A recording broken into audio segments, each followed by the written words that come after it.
ပုံမှာအခု knowledge sharing လုပ်ပေးမယ်အကြောင်းအရာတွေကတော့ education နဲ့ပတ်သက်တဲ့အကြောင်းအရာတွေပဲဖြစ်ပါတယ်။ဝုန်းရဲ့အရင်တုန်းကပေါ့နော်ရှေ့ကရိုက်ထားပူခဲ့တဲ့ blog တွေကိုကြည့်မယ်ဆိုရင်ဒီဂိမ်းလေးရဲ့နာမည်ကိုသိမယ်လို့ဝုန်းကပြထားပါတယ်။ဒါတော့ပေါ့နော်စာသင်ခန်းထဲမှာစကားများလွန်းတဲ့ကလေးတွေအတွက် parking log ဆိုတဲ့ game လေးပဲဖြစ်ပါတယ်။ဒီ game လေးကို anytime anywhere any subject teacher တွေနဲ့ကလေးတွေဆော့လို့ရပါတယ်။ဒီ game လေးကိုဆော့ဖို့တော့ supplement လေးတစ်ခုတော့လိုအပ်ပါတယ်။အဲ့ဒီပေါ့နော် supplement လေးကို teacher တွေက idea ရှိရင် idea ရှိသလောက်အိမ်မှာ create လုပ်လို့ရပါတယ်။ဒါကတော့ဝုန်းစွန့်ပစ်ပစ္စည်းနဲ့ပြန်လုပ်ထားတဲ့ recycle ပြန်လုပ်ထားတဲ့ supplement လေးပဲဖြစ်ပါတယ်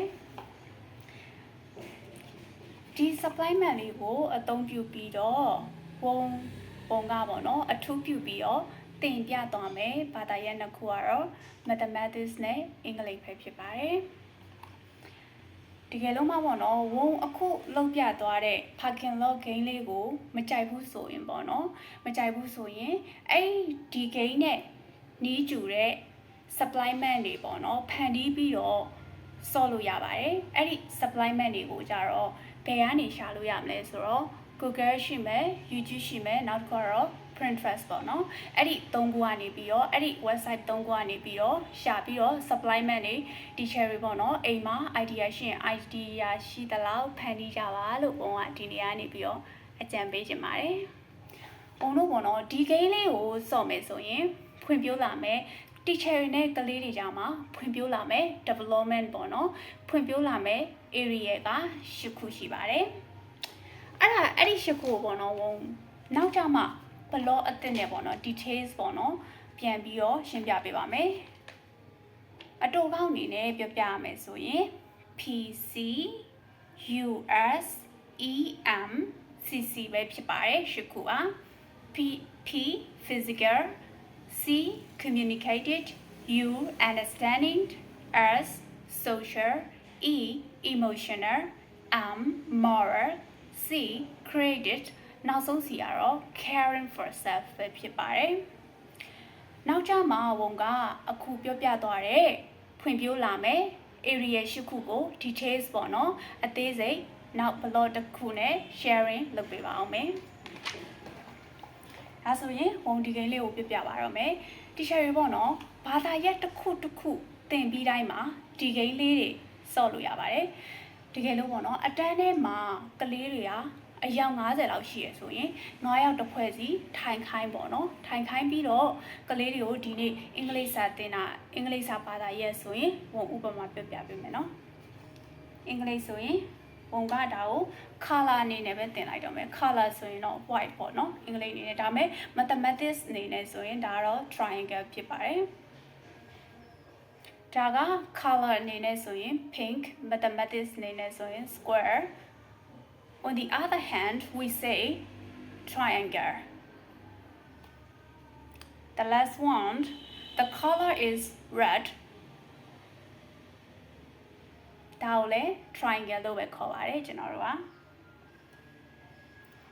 အဲ့ဆိုရင် game လေးကိုစောဖို့ကကြတော့ဒီလိုမျိုးပေါ့နော် box လေးနှစ်ခုလိုပါတယ်ကလေးတွေကိုပေါ့နော်9ယောက်တစ်ဖွဲ့စီထိုင်ခိုင်းပြီးသွားရင်ဒီလိုမျိုး box လေးနှစ်ပေါက်ပေါ့နော်ပြင်ဆင်ထားပေးပါ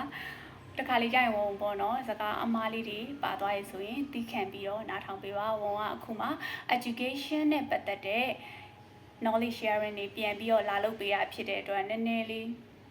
လောသွားတဲ့အချိန်ကျရင်စကားလေးမှားတယ်လို့ပါအဲ့ဆိုရင်ဒီလိုမျိုးလေးနှစ်ခုကြာရင်နော်အဲ့နှစ်ခုဆိုရင်ကလေးတွေအကုန်လုံးဝိုင်းထိုင်ခိုင်းပြီးတော့အတန်းထဲမှာ assistant teacher 2ယောက်3ယောက်လောက်တော့ရှိမယ်ထင်တယ် private school တွေမှာလေအဲ့ချိန်ကျရင်assistant teacher တွေကိုလိုက်ကြည့်ခိုင်းပြီးတော့ရှေ့က teacher ကနေပြီးတော့ဒီနေ့ပေါ့နော်သင်ခန်းစာသင်ထားရဆိုရင်ကလေးတွေကိုပေါ့နော်ရွေးခိုင်းရပါမယ်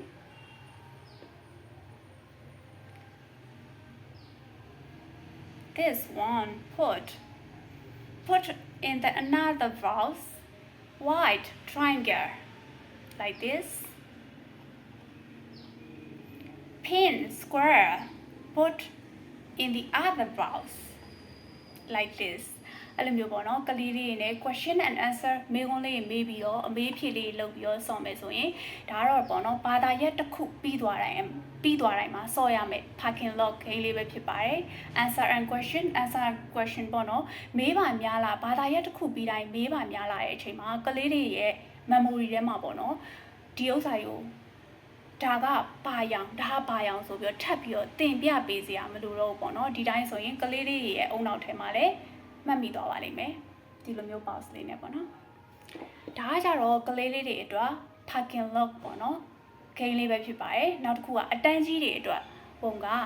တင်ချပုတ်စာကိုဘယ်လိုဖြည့်ရှင်းရမလဲဆိုတာကိုပုံကထပ်ပြီးတော့ပြပေးတော့ပါမယ်